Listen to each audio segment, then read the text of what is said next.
Well, welcome back to Channel Run. Today I'm working on an interesting problem here. This is a Kubota tractor. It belongs to a friend of mine. He had been having some problems with this for the past 4 or 5 years. Real quickly, it's just sometimes it will not start. He'll be using it all day. Sometimes it will start right up, sometimes it won't. It just makes a clicking noise. I have not experienced that yet. I've been trying to duplicate it, but he says sometimes it happens, sometimes it doesn't. So he told me that he found a fix online, which is a improvement starter solenoid wiring harness. So he purchased it. I looked at it. All it is a relay. Automatically that raised a red flag on what the problem I think is. So I took out my trusty old multimeter. Again, this is what you need to find problems like this. And what I've determined that when you turn the switch on, it turns on everything. You've got one wire turning on everything. When you turn it again, it turns on the glow plugs. All right. So then when you turn it again, it starts at what the glow plugs are still on. Okay. It doesn't time out or anything like that. And when I put my multimeter on the starter side for where it's supposed to engage the starter, I was getting anywhere from 9.5 to 10 volts. So just not quite enough to start the tractor. Sometimes it would, sometimes it would not. I disconnected the glow plug wire and I got 12 volts right to the starter itself.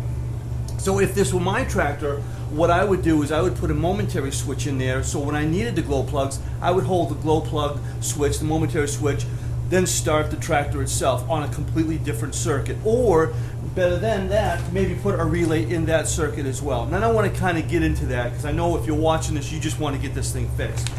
But this is his tractor, and he wants me to install this, so that's exactly what I'm going to do now. It's no fault of the people who had worked on this. They're just not familiar with it. They replaced the starter, they replaced the alternator, they replaced the battery. They also replaced all the switches and safety switches in the unit itself.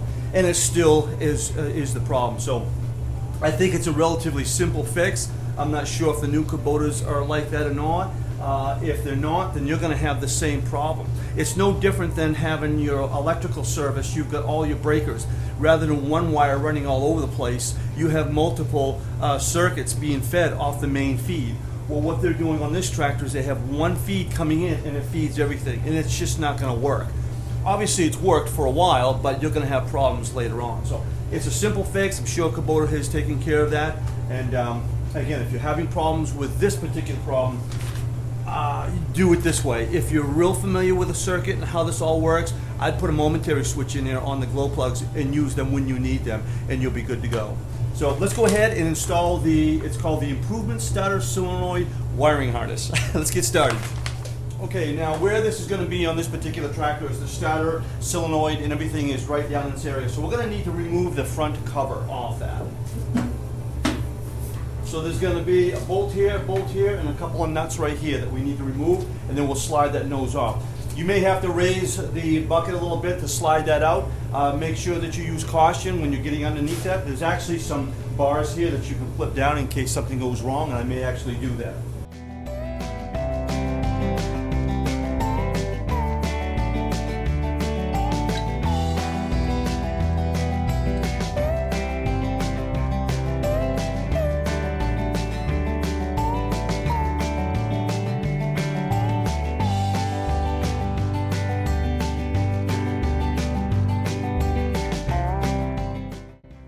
Okay, so what you got is you've got your power side, the 12 volts directly from the battery. You should disconnect the battery before you pull this off, because this here is going to be very easy to short out.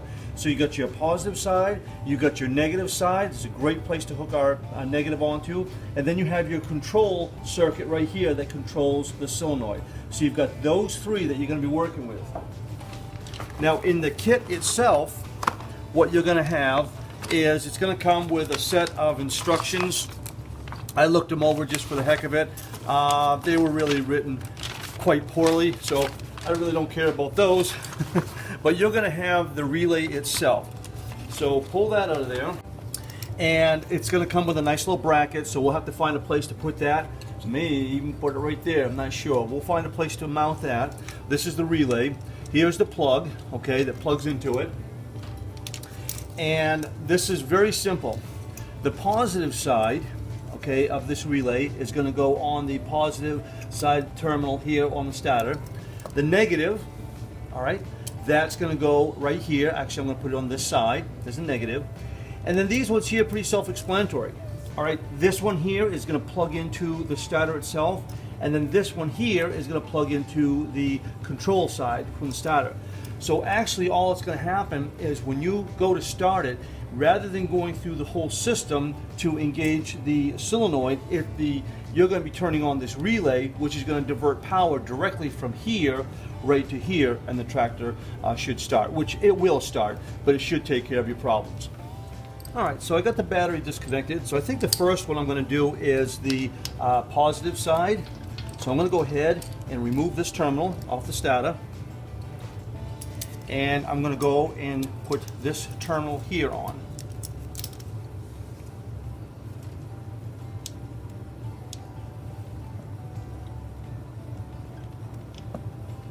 Take that off and slide that one in like that. And put that back on.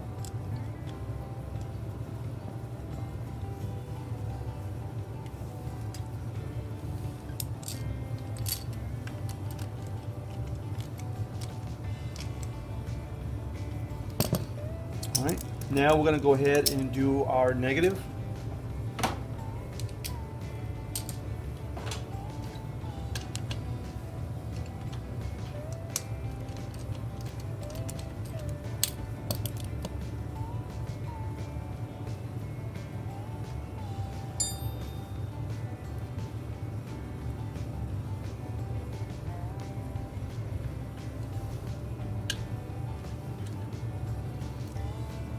Take our negative, just like we did the positive, place it in there like that.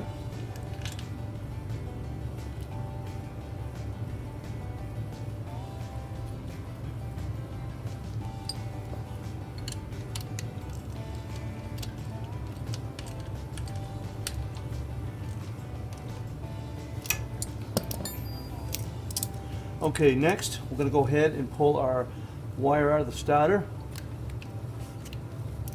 And then this is obviously the only one it will fit in. We're going to plug that in. But before I do that, I like to use this bulb grease and electrolytic grease, I guess they call it. And I'm going to put just a little bit of that in there. This just kind of helps it from corroding a little bit. We're going to plug this in.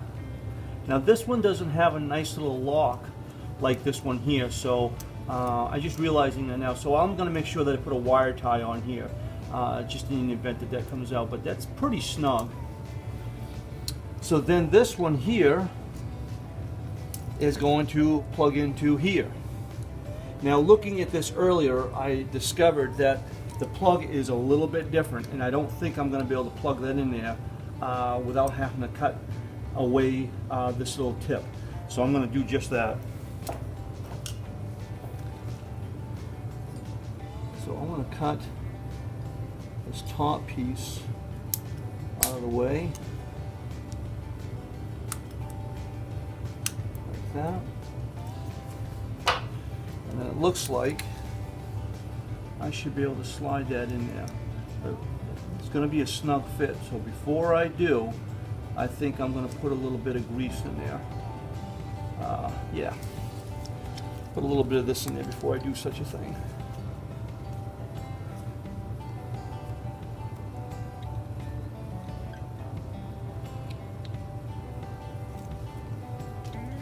Let's see if that fits. It's going to be tight fit, I can see that.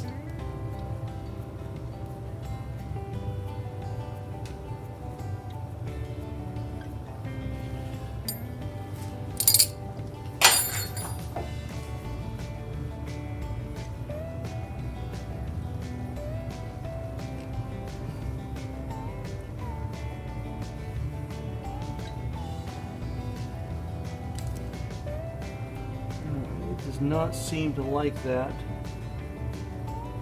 so it looks like I'm going to have to cut away the rest of that tip. This kit was made for a John Deere. It said on the package.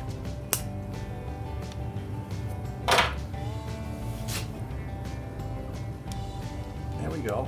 Oh, and it's a snug fit too. There, just like that.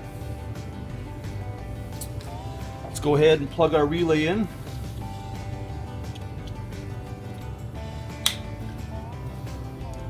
I'm gonna hook up the battery, and then we're gonna go ahead and we're gonna try it.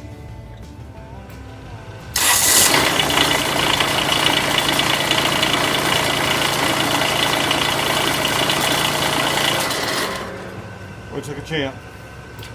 I can actually feel the relay kicking in as well.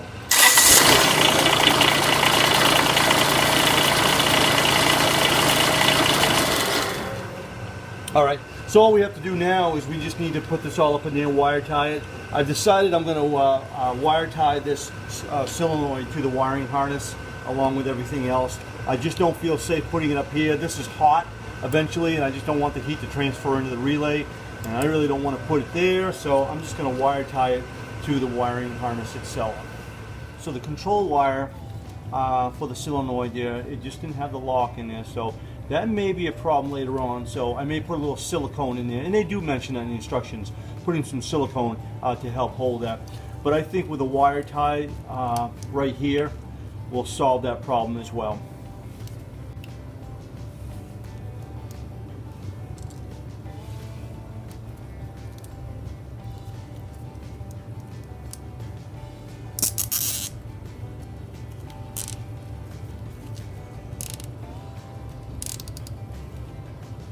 There we go.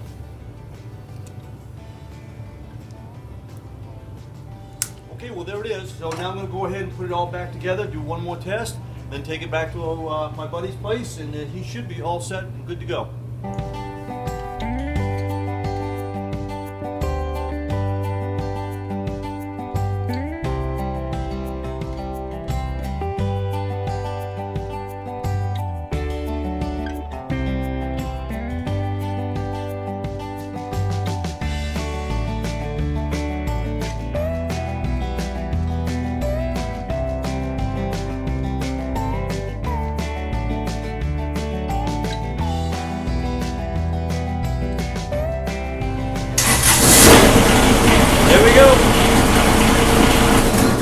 So as you can see, there's not a whole lot to this kit to install it, so I'll put a link down below on where to buy this. Again, if this was my tractor, I probably would have just put a momentary switch in here just to bypass the glow plugs, and you really wouldn't have this problem ever again.